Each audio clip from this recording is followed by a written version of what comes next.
Hi guys, happy Saturday.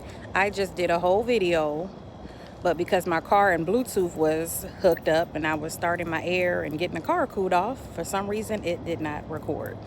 So hopefully this one works. I just want to say, I hope you have a great Saturday. I hope it's nice wherever you are, and you get out and do something, but you're also safe. So I am going to be safe. I'm going to put on my mask when I get around people. I also wanted to say I tried to do the YouTube live. I was going to do this actually live earlier, but I was unable to do it. You have to wait 24 hours until that gives you access to do live. So with that said, I'll probably try to do a YouTube live video tomorrow or Monday, but I'm going to play around with it tomorrow to see what happens. There are a few things I did want to mention because I tried to do a video yesterday in my car. It didn't work out. I know, don't judge me. I was driving trying to do a video. I'm going to work on that. But anyway, in my video yesterday, I just wanted to let you guys know that we are going to really focus on talking about fear and procrastination and moving on with your life and doing some of the things you want to do. With that being said, I had a few messages that came to me this week from friends and that I've seen on social media that really hit.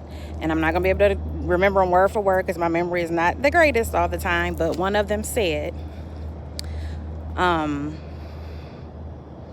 what was it about? It was about worrying. It said, worried about what ifs. Well, what if you stop worrying? Good one. Again, easier said than done. But what if we stop worrying? Probably would be no fear, no procrastination. We'd probably be living our best lives, right?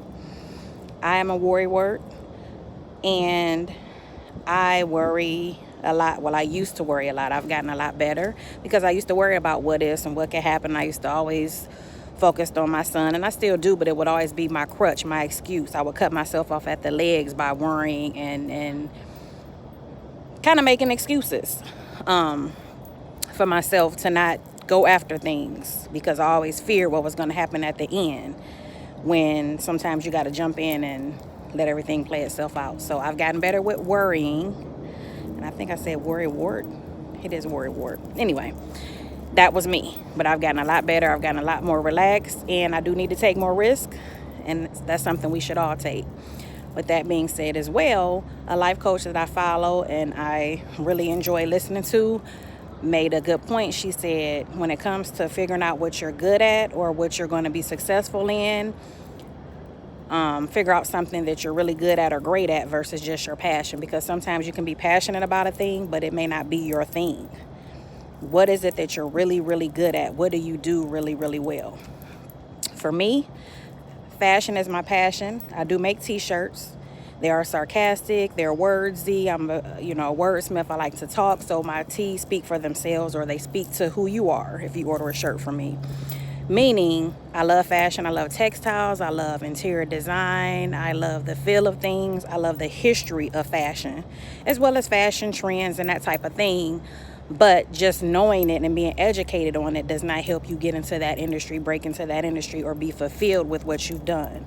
So I've done things. I've styled celebrities. I had fun. But what I did in my 20s, even if it may have worked out, and I used to have what ifs with that, what if I would have finished and what if I would have did this, but I can't see myself doing that in my 40s, but who knows how that would have blossomed. So I have had experiences in my field of passion.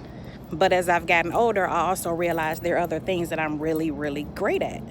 And for me, it's talking to people, helping people through situations, letting them help me through. Because a lot of times when I'm talking to my friends or colleagues and different people, it helps me too. So I realize that's something that's a give and take.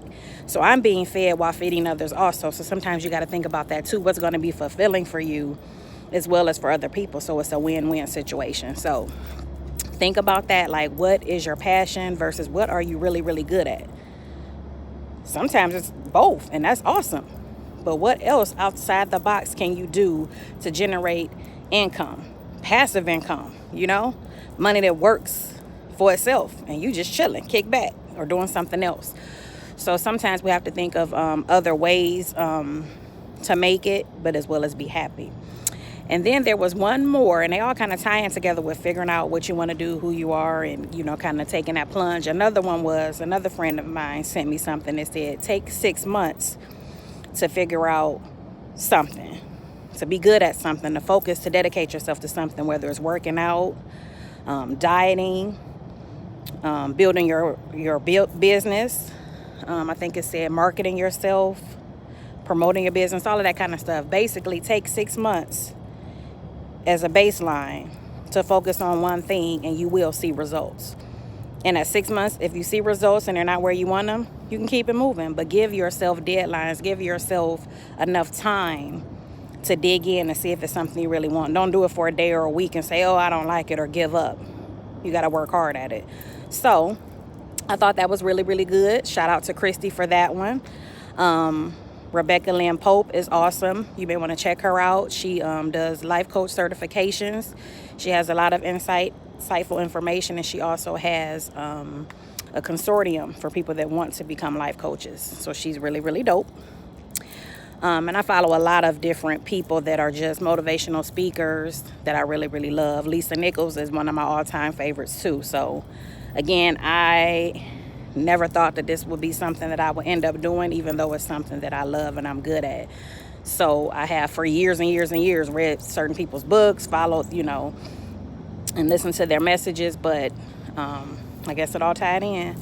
But the point I'm making is focus on something, figure out what you're good at. Also work on that pros and cons list about yourself. It's not always about other people. Sometimes we got to do the hard work and break down ourselves so we can kind of figure out the life we want.